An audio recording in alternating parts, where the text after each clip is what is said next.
major threats to our law. We must be united and act very strongly when these threats come. We have great leaders in Michigan. We have Tim, we have Jamie, we have Rick, we have Robin, we have Sharmy, we have Brandy. When they say it's time to fight back, we must act, and fight back, we have to win. All right, point 3. You must be at the Ann Arbor public hearing the day before 4/20, April 19th. Because in Ann Arbor, believe it or not, they're trying to pass a law that says that you only have your rights as a caregiver if you own your home. Well, no.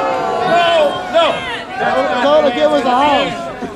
And we are going to fight back. We are going to change this. We are all going to be at that public hearing on the 19th of April. We are running. 4. We're running in Kalamazoo, the lowest law enforcement priority campaign.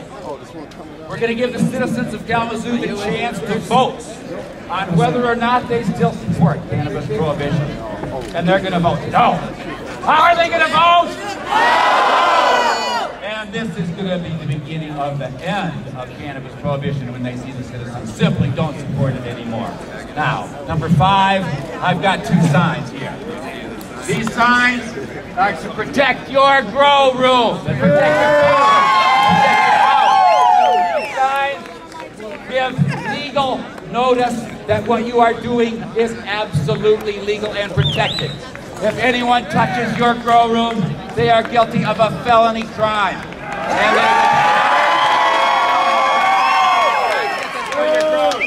all I got to say now is this: fight back, my brothers and sisters. Fight back. Dare to kick ass. Dare to kick ass. And when we think of our patients, we know that we have no option to fail.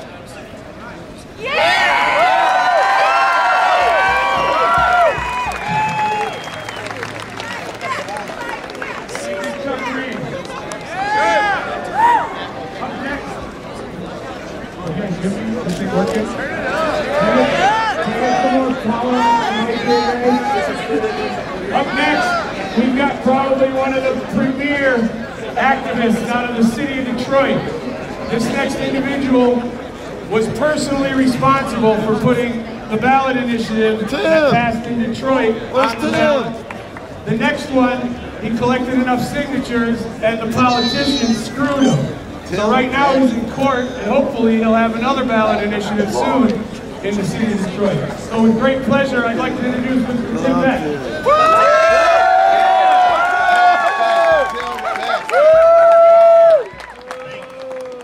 Thank you, Adam Brooks, for all your service for so many years. We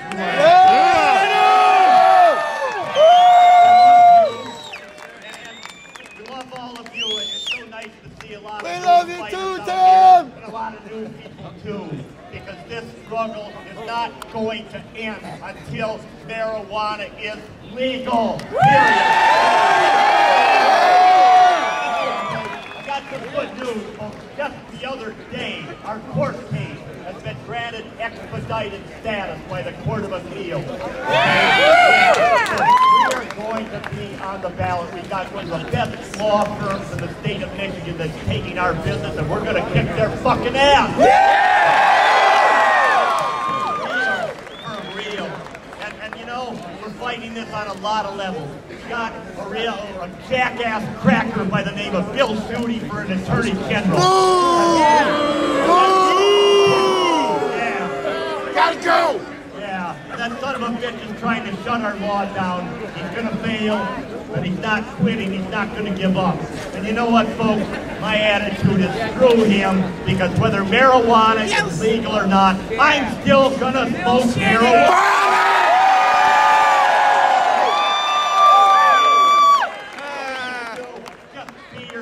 Come out of the closet. I know some of you are got jobs and all that, and you gotta be cool. But be yourself. Be real. That's how we're gonna change this culture. Don't apologize for anything. Hell no! Thank you. You gonna smoke whether you are or no?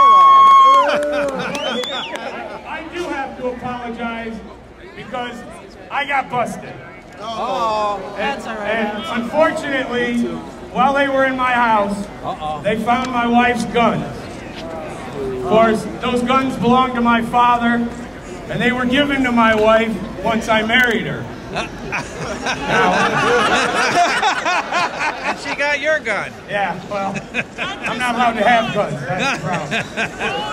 So I have to apologize because you read in the paper that I was charged with like 7 gun crimes. They've already dropped 4 of them.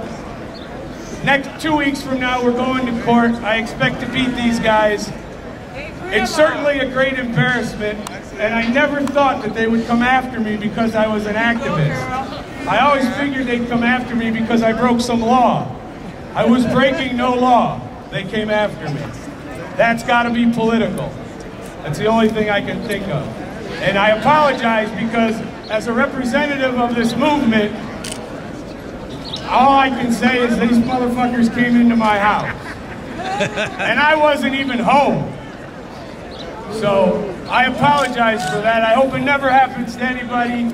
All I can tell you is these laws are making a difference because there was 8 officers in my house.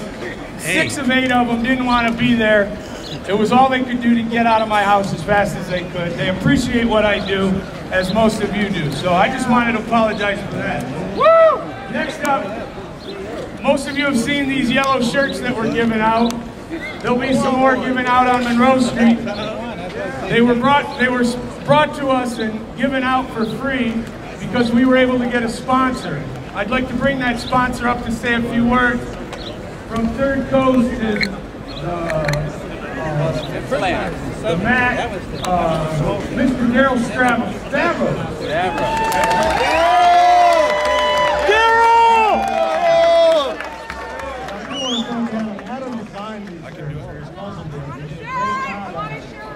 Because you know what? We can do it.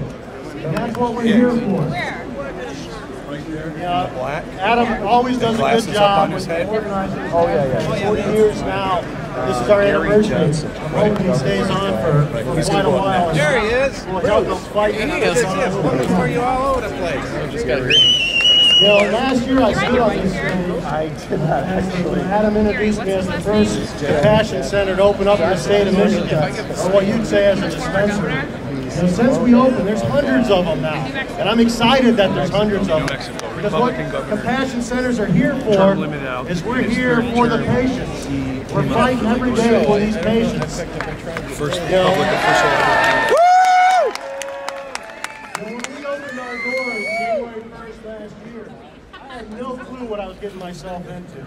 I didn't know I was going to meet thousands and thousands of patients and to have these illnesses, terminal illnesses. I haven't been able to figure it out. I gotta walk over here. Debilitating illnesses. This has been a really tough year for us. 2010, we lost a lot of these patients. And it's been tough for me personally because I had a personal loss. This year, after 16 years fighting cancer, my mom passed away on August 2nd, 2010. So I've had a first-hand experience in seeing, what cannabis can do, for one, in relief, and what cannabis can't do. What cannabis can't do right now is protect our families from the looks of it. With the law enforcement, uneducated law enforcement, the cons of cannabis are they're going to take your stuff away, they're going to take your possessions away. This is wrong. This can't happen.